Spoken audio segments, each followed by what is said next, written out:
वन्यजीव संरक्षण में कम्युनिटी पार्टिसिपेशन का सबसे सफल उदाहरण देखने को मिला है मध्य प्रदेश के सतपुड़ा टाइगर रिजर्व में। अब क्या होता है कम्युनिटी पार्टिसिपेशन और इसके लाभ के क्या मायने हैं, क्या इससे संभावनाओं का जन्म होता है, इन सभी पक्षों को समझते हैं। तो आइए जानते हैं कि क्या है खबर। तो मध्य प्रदेश की टाइगर फोर्स का कमाल यहाँ पर देखने को मिला है।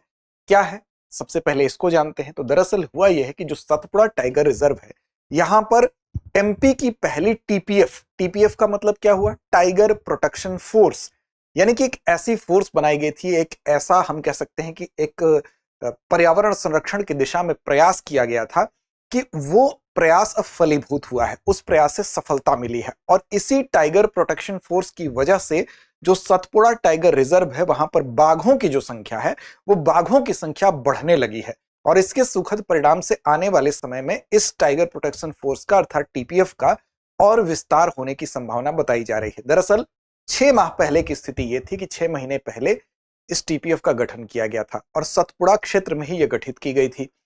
सतपुड़ा के जो पंचमढ़ी जो रीजन है, उस क्षेत्र में यहां पर गठन इसका किया गया था। अब सतपुड़ा के पठार में अभी आप देखेंगे तो 10 से ज्यादा बाघों की संख्या इस प्रोटेक्शन फोर्स की वजह से वृद्धि बताई जा रही है। अब उनके मौजूदगी का प्रमाण मिला है। तो देखिए टीपीएफ था क्या। टीपीएफ की सफलता यह दर्शाती है कि जो सतपुड़ा टाइगर रिजर्व है, यहां पर कुल मिलाकर 4 डिवीजन है। अब इन 4 डिवीजनों में एक है पंचमढ़ी है, पिपरिया है, पिपरिया के अलावा आप देखेंगे इटारसी है और इटारसी के अलावा सोहागपुर है। तो इसी 4 डिवीजन में एक जो पंचमढ़ी है, वहां पर ये इस फोर्स को बना के ये प्रयोग किया गया था। इन सब डिवीजन, ये सारे सब डिवीजन है, चाहे पंचमढ़ी हो, पिपरिया हो, इटारसी हो या सोहागपुर हो। अब यहां पर टीपीएफ में फॉरेस्ट जो है वो विजिलेंस का काम करते हैं, अर्थात ये जो 6 लोगों की टीम पहले गठित की गई थी, प्रारंभिक समय में अगर बात करेंगे तो केवल 6 ऐसे युवा थे जिनको की स्थानीय क्षेत्र की जानकारी थी, वहां के आदिवासी समुदाय, वहां के वनवासी समुदाय से वो जुड़े हुए थे, उनको इसमें शामिल किया गया। और फिर इनकी संख्या बढ़ाकर कितनी कर दी गई, 6 से बढ़ाकर जब इसका परिणाम ठीक दिखने लगा तो 24 बढ़ाकर कर दी गई। और ये लोग क्या करते हैं, तो ये लोग फॉरेस्ट में हम कह सकते हैं कि विजिलेंस का काम करते हैं। ये आदिवासी और वनवासी लोगों को चूंकि स्थानीय वहां की भौगोलिक स्थिति की जानकारी ज्यादा होती है।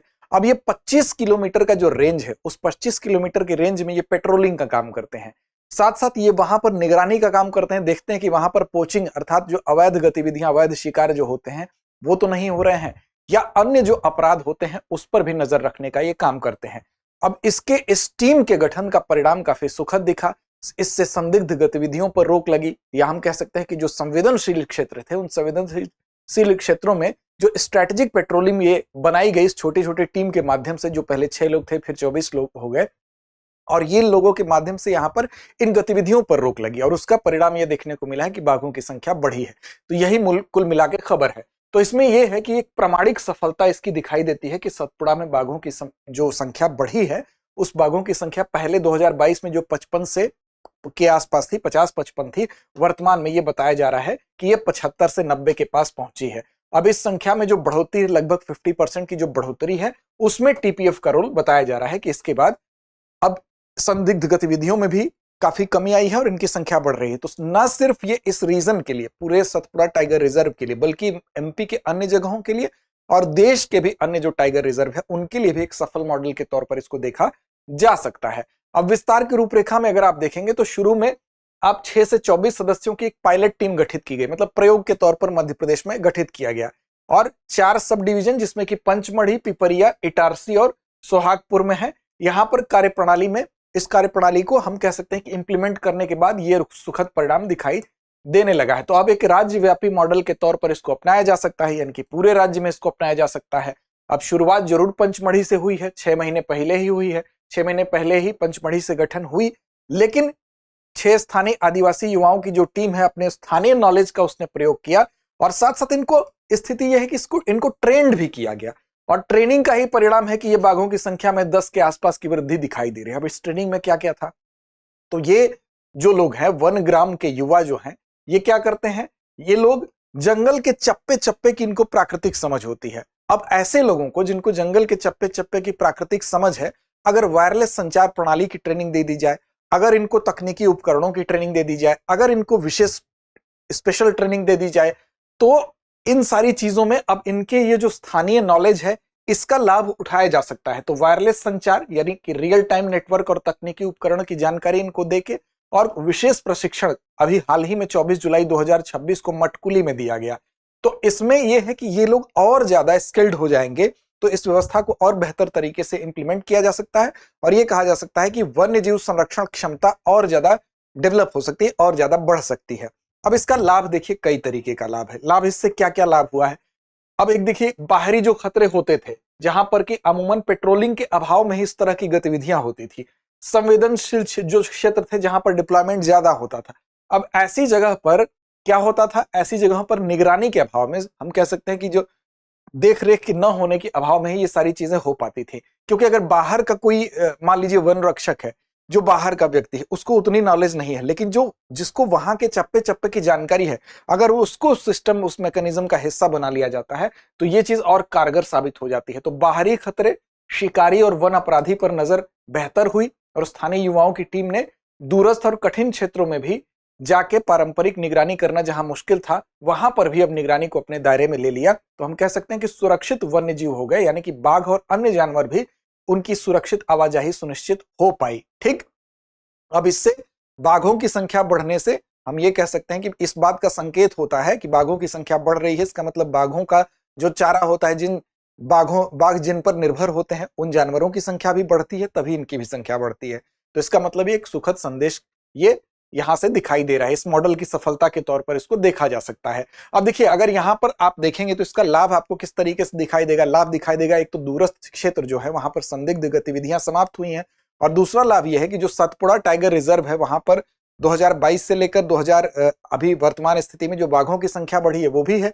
लेकिन इसके अलावा एक दूसरा पक्ष ये भी है कि यहाँ पर रोजगार का सृजन हुआ है। ये स्थानीय लोग जो हैं, ये रोजगार इनको मिला है, और समुदाय आधारित जो वन संरक्षण होता है वो इसका भी एग्जाम्पल है। यानी समुदाय को उस वन संरक्षण में भागीदार बनाते हुए इस योजना को आगे बढ़ाया गया है, तो ये उसका भी एक एग्जाम्पल है। अब देखिए, यहाँ पर सतपुड़ा टाइगर रिजर्व की अगर हम बात करें तो एमपी के सतपुड़ा पर्वत श्रृंखलाओं के बीच में ये स्थित है और नर्मदा नदी के दक्षिणी भाग में ये स्थित है, ये भी आप याद रखेंगे। और 3 प्रोटेक्टेड एरिया यहाँ पर इसके अंतर्गत आते हैं, जिसमें कि एक सतपुड़ा नेशनल पार्क है जो कि आता है, फिर बोरी वाइल्ड लाइफ जो है वो भी, वाइल्ड लाइफ सेंचुरी भी इसके अंतर्गत आता है। तो पहला सतपुड़ा नेशनल पार्क, दूसरा बोरी वाइल्ड लाइफ सेंचुरी और तीसरा पंचमढ़ी अभयारण्य भी इसके अंतर्गत आता है। ये तीनों क्या है? प्रोटेक्टेड एरिया है। ठीक, अब यहाँ पर मुख्य जल स्रोत क्या है? तो याद रखिएगा, देनवा नदी यहाँ की क्या है? मुख्य जल स्रोत के रूप में काम करती है। तो देनवा नदी इसके लिए आप याद रखेंगे सतपुड़ा टाइगर रिजर्व का मुख्य जल स्रोत है, और 1339.26 वर्ग किलोमीटर में इसका विस्तार है। साथ साथ इसमें 794.04 वर्ग किलोमीटर इसका बफर क्षेत्र भी इसके क्षेत्रफल में समाहित है। अब यहाँ पर कई लुप्त प्राय प्रजातियों का आवास भी है, जिसमें कि काला हिरण भी यहाँ पर दिखाई देता है, तेंदुआ है, भारतीय गौर है, मालाबार विशाल गिलहरी है, स्लॉथ बियर है, ये तमाम चीज यहाँ पर पाई जाती हैं। इसके अलावा यहाँ पर लंगूरों की संख्या भी आप देख सकते हैं, 22,000 सबसे बड़ी आबादी यहाँ पर लंगूरों की है। फिर चीतल है, फिर बायसन है, सांभर है, नीलगाय है, जंगली सुअर है, तेंदुआ, ये सारी चीजें यहाँ पर पाई जाती हैं।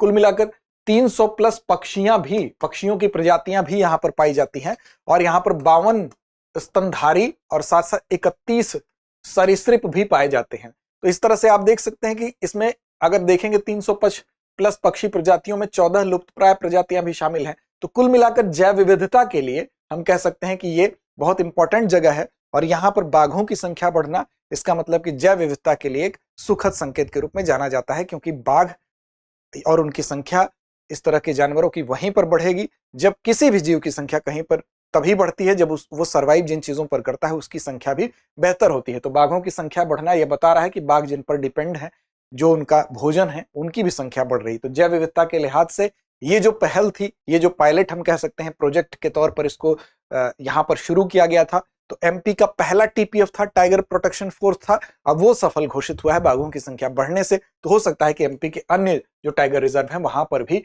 इनके माध्यम से सशक्त निगरानी, स्थानीय रोजगार, वन्य जीव की वृद्धि और इको पर्यटन को समर्थन देने की दिशा में आगे बढ़ते हुए एक सफलता का चक्र निर्मित किया जा सकेगा। ठीक है, अब चलिए चलते हैं अभ्यास प्रश्न की तरफ। तो टीपीएफ के सदस्य प्रतिदिन लगभग कितनी दूरी तक गश्त करते हैं? विकल्प आपके सामने है, इसका जवाब दीजिए कमेंट बॉक्स में। 10 किलोमीटर, 15 किलोमीटर, 25 किलोमीटर और 40 किलोमीटर। तो इसका सही जवाब क्या होगा कमेंट बॉक्स में बताइए। चैनल को सब्सक्राइब नहीं किया है तो कर लीजिए। लड़ते रहिए, अपने लक्ष्य की ओर बढ़ते रहिए। अब एग्जाम की तैयारी को और बेहतर करने के लिए हमारे चैनल को लाइक, शेयर और सब्सक्राइब करना ना भूलें।